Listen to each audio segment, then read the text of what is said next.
Assalamualaikum warahmatullahi wabarakatuh. Pada pertemuan kali ini masih bab 4, pertemuan 2 kita akan bahas tentang pemuaian dan kalor.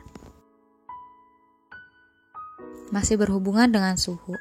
Nah, pemuaian benda. Benda bisa mengalami perubahan suhu sehingga bisa bertambah ukuran atau memuai dan berkurang ukurannya atau menyusut. Nah, pemuaian pada benda dibagi jadi 3. Ada pemuaian pada zat padat, zat cair, dan juga gas. Untuk yang padat dibagi lagi, ada yang panjang, luas, dan volume. Pemuaian zat padat itu bisa dirumuskan dengan delta L sama dengan LO dikali alfa dikali delta T.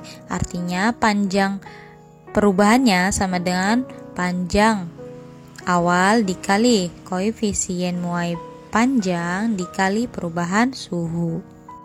Nah, untuk pemuaian luas dan volume hampir sama rumusnya, konsepnya juga sama. Untuk yang luas, kedua sisinya ikut bertambah, sedangkan untuk yang volume, semua sisinya ikut bertambah ukurannya. Nah, untuk pemuaian zat cair dan gas, yang pertama zat cair dulu, itu konsepnya sama kayak pemuaian volume. Volume zat cair itu bisa bertambah itu sebanding lurus dengan kenaikan suhunya. Tapi khusus untuk 0 derajat sampai 4 derajat itu tidak bertambah, malah menyusut atau berkurang airnya. Nah, disebut dengan proses anomali air. Sedangkan untuk 4 derajat Celcius ke atas itu volumenya akan naik. Untuk pemuaian gas itu pemuaian volume yang berhubungan dengan tekanan dan suhu. Contoh hukumnya itu ada hukum Boyle. Nah, penerapannya dalam kehidupan sehari-hari tentang pemuaian, yang pertama, rel kereta api dipasang bercelah. Tujuannya jika panas, rel kereta apinya tidak bengkok karena mengalami pemuaian. Bingkai kaca jendela itu ukurannya lebih besar dari kaca karena jika kena panas kacanya akan bertambah lebar. Kabel listrik juga akan bertambah menyusut saat malam hari karena suhunya dingin. Jadi dibuat longgar. Contoh lainnya ada pemasangan roda logam ban baja dan juga ada keping bimetal. Nah, sekarang kita akan bahas khusus untuk keping bimetal. Keping bimetal merupakan 2 plat logam yang digabung jadi satu. Nah, saat dipanaskan akan melengkung ke arah logam yang koefisiennya lebih kecil. Contoh di sini ada bimetal terdiri dari logam A dan logam B. Setelah dipanaskan ternyata menyusut ke arah logam B. Berarti kesimpulannya logam B koefisiennya lebih kecil daripada logam A karena arahnya ke logam B. Jadi ke arah yang lebih kecil. Nah, selanjutnya ada yang disebut kalor atau panas. Kalor adalah bentuk energi yang berpindah karena adanya perbedaan suhu. Satuannya itu joule atau kalori. Nah, 1 kalori itu 4,2 joule. Kalor dapat mengubah suhu dan bentuk benda. Adapun rumusnya biar ingatnya lebih cepat itu bisa perkalian saja. Q mc delta T atau biasa disebut Q macet gitu. Dengan keterangan Q kalor yang dicari, M massa, C kalor jenis biasanya sudah ada di soal, dan delta T itu perubahan suhu. Suhu akhir dikurangi suhu awal biasanya. Untuk perpindahan kalor dibagi jadi 3, ada konduksi, konveksi, dan radiasi. Untuk konduksi itu perpindahan kalor pada suatu zat yang tidak disertai dengan perpindahan partikel. Contohnya di sini biasanya benda yang terbuat dari logam yang jika kita hangatkan ujungnya juga ikut hangat. Contoh ada knalpot saat mesin dinyalakan, tutup panci, dan lain-lain. Untuk konveksi itu perpindahan melalui aliran yang zat perantaranya juga ikut pindah. Nah, jika partikelnya pindah dan mengakibatkan kalor merambah, terjadilah konveksi. Contohnya angin, terus gerakan balon udara, gerakan naik dan turunnya kacang, atau air saat dimasak atau dipanaskan. Selanjutnya ada yang disebut dengan radiasi, adalah perpindahan panas tanpa zat perantara. Nah, radiasi biasanya disertai dengan cahaya. Contoh radiasi itu ada panas matahari, lalu panas dari hangat api unggun bisa, atau tubuh terasa hangat ketika berada di sumber api, atau menetaskan telur dengan bantuan lampu, pakaian menjadi kering saat dijemur. Nah, itu contoh dari radiasi. Selain itu, benda dibagi jadi dua, ada konduktor dan isolator. Konduktor adalah benda yang menghantarkan panas dengan baik, sedangkan kalau isolator tidak bisa menghantarkan panas. Contoh konveksi ada angin darat dan angin laut. Angin darat adalah angin yang bergerak dari darat ke lautan, biasanya membantu nelayan untuk menjalankan perahunya di saat ingin pergi menangkap ikan. Nah, biasanya terjadi pada malam hari, terjadi karena daratan lebih dingin daripada lautan. Nah, kebalikannya, saat nelayan sudah selesai menangkap ikan pada pagi hari atau siang hari, nelayan akan dibantu oleh angin laut. Nah, yang bergerak dari lautan ke daratan.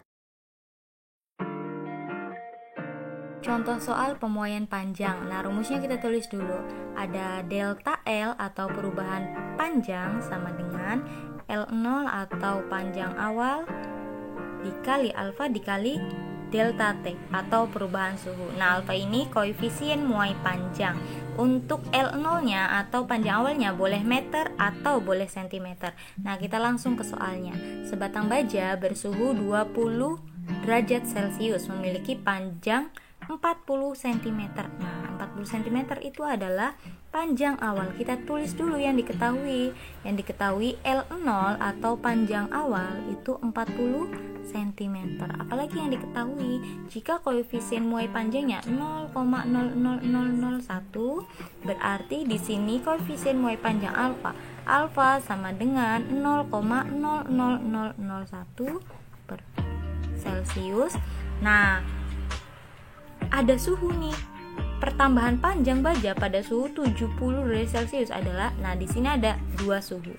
Ingat, delta T itu perubahan suhu, bukan suhunya saja. Jadi, suhu akhir dikurang suhu awal. Suhu akhirnya berapa? 70, berarti 70 derajat Celcius dikurangi suhu awalnya berapa? 20 derajat Celcius sama dengan 50 derajat Celcius. Nah, habis itu yang ditanyakan pasti delta L. Nah, kita tulis rumusnya. Delta L sama dengan L0 dikali alfa dikali delta T. Nah, L0-nya berapa? 40 dikali alfanya 0,00001. Nah, dikali 50. Nah, kita gabungkan nih biar lebih mudah ya. 0,00001 dikali, atau gini aja, 40 dikali 50. Coba biar lebih mudah ini dulu yang dikali. 40 kali 50 2000. Berarti 0,00001 dikali 2000. Nah, setelah itu gimana sih caranya? Nah, 2000 berapa nolnya? Ada 3, berarti coret 3 nolnya. Nah, di sini di depan di belakang 0 ada 0,000. Di sini coret 3, di sini juga coret 3. Coret berarti 0,01 dikali 2. Jawabannya berarti 0,02. Di sini sentimeter. Berarti delta L sama dengan 0,02 cm.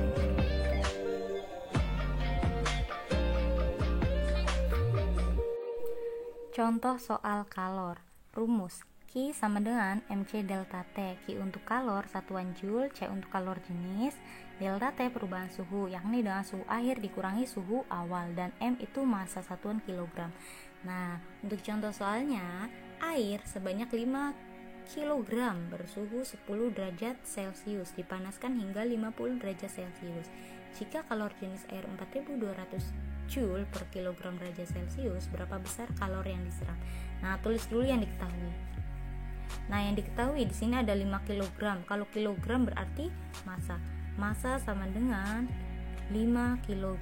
Apalagi ini yang diketahui? Suhu. Suhu di sini ada 10 dan 50. Berarti kita tulis delta T suhu. Ingat, delta T suhu itu suhu akhir dikurang suhu awal. Akhirnya berapa? 50. Berarti 50 dikurangi 10 sama dengan 40 derajat Celcius. Apalagi yang diketahui? Kalor jenis air, C, 4200 Joule per kilogram derajat Celcius. Nah, yang ditanyakan apa? Kalor. Berarti yang ditanya Q. Tulis dulu rumusnya. Q sama dengan MC delta T atau Q macet ya. Nah, Q sama dengan M-nya berapa tadi? 5. C-nya berapa? 4200. Dikali delta T-nya tadi 40. Nah, ribet nih kalau 5 kali ini. Nah, kita biar gampang dikumpulkan dulu. Boleh. 4200 dikali 5 dikali 40. Nah, 5 dikali 40 berapa? 200. Nah, untuk perkalian kayak gini udah gampang dong. Hitung nolnya ada berapa? 1, 2, 3, 4. Nolnya ada 4, berarti 1, 2, 3, 4. Tulis dulu nolnya. Nah, 42 kali 2, 42 kali 2 sama dengan 2 kali 2, 4. 4 kali 2, 8. Berarti 84. Berarti jawabannya 840.000 Joule. Itu untuk kalori yang diperlukan. Silahkan jangan lupa dirangkum. Sekian dan terima kasih. Wassalamualaikum warahmatullahi wabarakatuh. Bye bye.